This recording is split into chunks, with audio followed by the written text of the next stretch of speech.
सब स्टूडेंट्स का आज के इस लेक्चर में स्वागत है।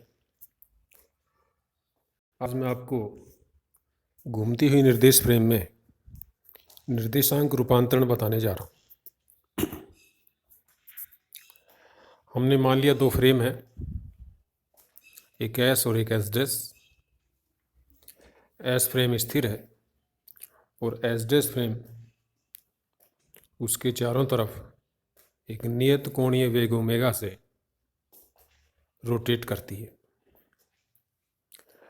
जब एस डैश फ्रेम एस के सापेक्ष रोटेट करती है तो मूल बिंदु तो बेनिस्ट रहेगा, लेकिन तीनों अक्षों की जो दिशाएं हैं X dash, Y dash, Z dash की जो दिशाएं हैं वो लगातार बदलती रहेंगी। तो जब तीनों अक्षों की दिशाएं लगातार बदलती रहेंगी तो इकाई सदिश भी लगातार बदलते रहेंगे।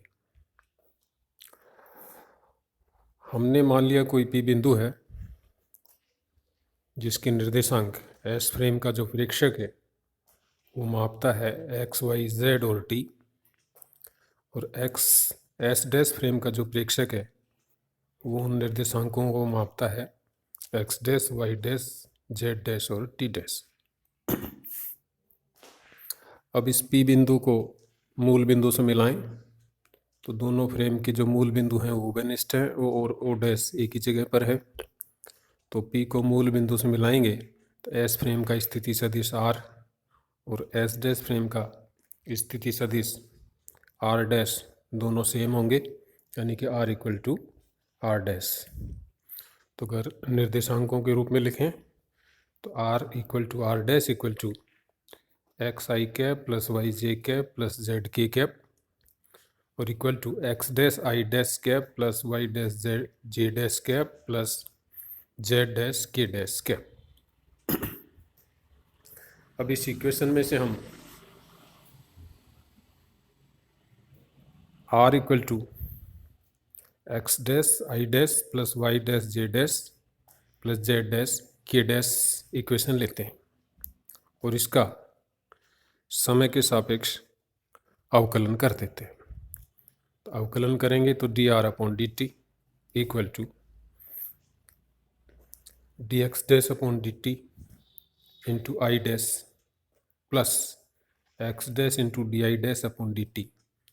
अब ये यहाँ बात गौर करने की है कि जब अक्षें बदल रही हैं लगातार तो इकाई सदिश भी लगातार परिवर्तित हो रहे हैं, तो फिर इकाई सदिश में भी परिवर्तन की दर निकलेगी, यानी कि इकाई सदिश भी वेरिएबल की तरह ही होंगे। तो फिर आई डैश का भी अवकलन होगा तो डी आई dash upon D T plus D Y dash upon D T J dash plus Y dash D जे dash upon D T plus Z dash का अवकलन करेंगे तो D Z dash upon D T K dash plus Z dash D के dash upon D T. अब यहाँ एक नया अवकलन आता है इकाई सदिशों का अवकलन डी आई dash upon D t, d जे डैश अपॉन डी टी और डी के dash upon D T.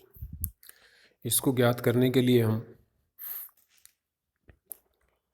v equal to omega cross r जो रेखीय वेग और कोणीय वेग में संबंध होता है उसका उपयोग करते हैं। तो v यानी कि d r upon D T equal to omega cross r. और ये जो समीकरण है ये समीकरण हमको इकाई सदिशों के अवकलन प्रदान करता है। यहाँ से हमको संकेत मिलता है कि अगर d r upon D T equal to omega cross r में आर की जगह कोई भी सदिश रख दें तो हमको उसका अवकलन प्राप्त हो जाएगा। तो आर की जगह हमने आई डैश रखा तो डी आई डैश अपॉन डी टी मिल जाएगा, जे डैश रखेंगे तो डी जे डैश अपॉन डी टी मिल जाएगा, के डैश रखेंगे तो डी के डैश अपॉन डी टी मिल जाएगा। तो यहाँ से D I dash upon D T equal to omega cross I dash, D J dash upon D T equal to omega cross J dash और D के dash upon D T equal to omega cross k dash. ये तीनों value ऊपर हम रखेंगे तो d r upon D T equal to d x dash upon D T plus D Y dash upon D T plus d J dash upon D T plus omega cross I dash plus omega cross J dash plus omega cross k dash. साथ में x dash Y dash Z dash भी हैं। तो उसमें से omega अगर common ले लें क्रॉस के साथ, तो omega cross into x dash आई dash plus Y dash j dash plus Z dash के डैश। अब ये एक्स डैश आई dash plus Y dash j dash plus Z dash के डैश वापस आर हो जाएगा, तो ये हो जाएगा ओमेगा क्रॉस आर। और ये जो तीन अवकलन बचे हैं d x dash upon D T plus D Y dash upon D T plus d Z dash upon D t, ये एस डैश फ्रेम में वेग के घटक हैं। तो हम इसको d dash r upon D t लिख देते हैं। चूँकि आर और आर डैश बराबर हैं, तो एस और एस डैश फ्रेम में अवकलन को भिन्न करने के लिए हमने आर की बजाय डी पर डैश लगा दिया है। तो d r upon D T equal to D dash r upon D T plus omega cross r. अब यहाँ से अगर हम इस पूरी इक्वेशन में से आर को एलिमिनेट कर दें, आर को हटा दें, तो हमारे पास D upon D T equal to D dash upon D T plus omega cross ये राशि बचती है। और इसको हम कहेंगे ऑपरेटर्स का इक्वेशन, संकारकों का समीकरण। इस संकारक के समीकरण को वापिस मूल समीकरण पर ही ऑपरेट कर देते हैं, यानी कि इसका अवकलन जहाँ से संकारक प्राप्त हुआ है उसी समीकरण में अवकलन कर देते हैं। तो लेफ्ट साइड का लेफ्ट साइड में अवकलन होगा और राइट साइड का राइट साइड में अवकलन होगा।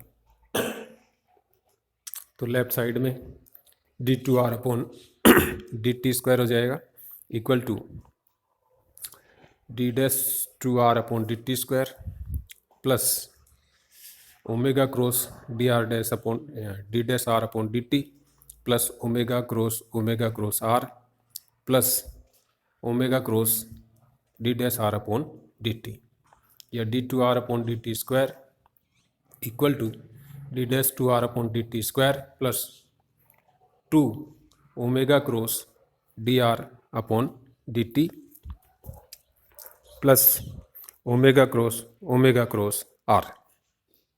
यहाँ से हम ये देखते हैं कि ये d two r upon D t square त्वरण है, तो राइट साइड में भी जो राशियाँ होंगी वो विमा के हिसाब से त्वरण होंगी। तो d two r upon D t square भी त्वरण है, d dash two r upon D t square भी त्वरण है, और ओमेगा क्रॉस आर भी त्वरण है। यहाँ से d dash two r upon D t square की वैल्यू निकाल लेते हैं। तो d dash two r upon D t square equal to d two r upon D t square minus two omega cross d dash r upon D t minus omega cross r. और यहाँ से हम इन त्वरणों का nomenclature देते हैं। तो left side में जो त्वरण है d dash two r upon D t square, ये एस डैश फ्रेम में त्वरण है। D two r upon D t square ये एस फ्रेम में त्वरण है। और ये जो राशि विशेष है minus two omega cross d dash r upon D t, ये कोरियोलिस त्वरण कहलाता है। और माइनस ओमेगा क्रॉस आर, इसको हम अपकेंद्री सेंट्रीपिटल एक्सेलरेशन कहते हैं, अपकेंद्री त्वरण कहते हैं। तो इस समीकरण से हमको घूमती हुई निर्देश फ्रेम में त्वरण रूपांतरण समीकरण प्राप्त होते हैं, और यहाँ से हमको एक नया त्वरण कोरियोलिस त्वरण प्राप्त होता है। तो आगे जो हम चर्चा करेंगे वो विशेष कोरियोलिस त्वरण की ही करेंगे। तो इस कोरियोलिस त्वरण का जो मान है वो आता है minus two omega cross d dash r upon D t. इसको अगर वस्तु के द्रव्यमान से मल्टीप्लाई कर दें तो फिर त्वरण द्रव्यमान से गुणा होकर के बल देता है। तो अब जो बल प्राप्त होगा उसको हम कोरियोलिस बल कहते हैं। तो कोरियोलिस बल एफ सी फॉर कोरियोलिस, तो f c equal to m into d dash two r upon D t square equal to minus two m omega cross d dash r upon D t. तो ये जो Coriolis बल प्राप्त हुआ ये घूमती हुई निर्देश तंत्र के लिए एक विशेष कोऑर्डिनेट है, एक विशेष राशि है।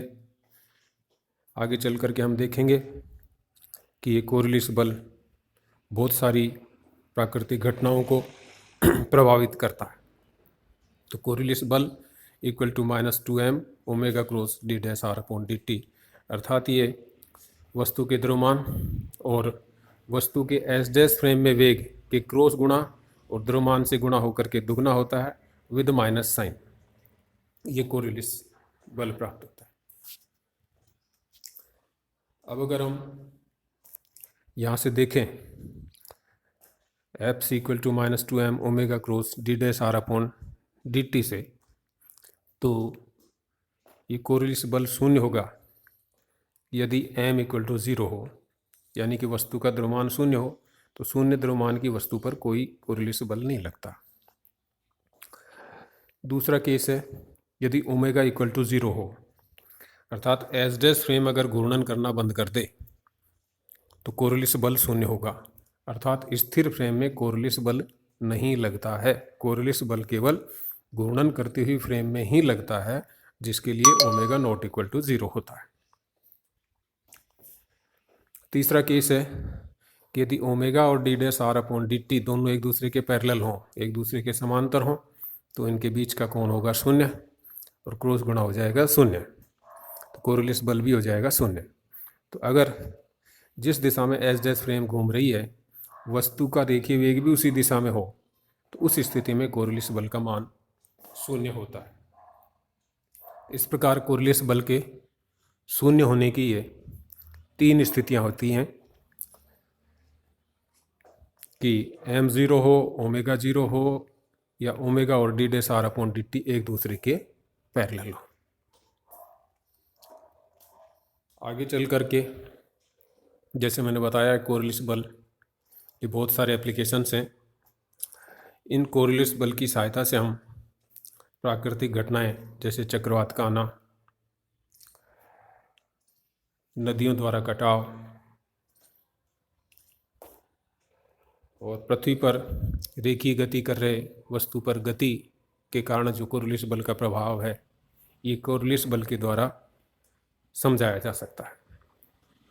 तो कोरिलेस बल एक विशेष बल है जिसकी सहायता से हम कई प्राकृतिक घटनाओं का विश्लेषण कर सकते हैं। तो ये कोरिलेस बल -2m omega cross d dash r upon dt, और ये तब लगता है जब वस्तु घूर्णन करती हुई फ्रेम में स्थित होती है। अब चूंकि पृथ्वी भी लगातार अपनी अक्ष पर घूर्णन करती है, पृथ्वी का ओमेगा कोणीय वेग निश्चित होता है, तो पृथ्वी वेग घूर्णन करती हुई निर्देश फ्रेम एस डैश है। तो इस पृथ्वी पर जो भी वस्तु गति करेगी, यानी कि जिसका भी d dash r upon dt अशून्य होगा, उस पर कोरिलेस बल लगेगा। जब कोरिलेस बल लगेगा तो बल का लक्षण है कि वो वस्तु की गति में परिवर्तन कर देता है, अर्थात पृथ्वी पर गतिशील कोई भी वस्तु कोरिलेस बल के कारण प्रभावित हो जाती है। ये प्रभाव कितना है ये संबंधित टॉपिक में हम देखेंगे। आज के लेक्चर में इतना ही। धन्यवाद।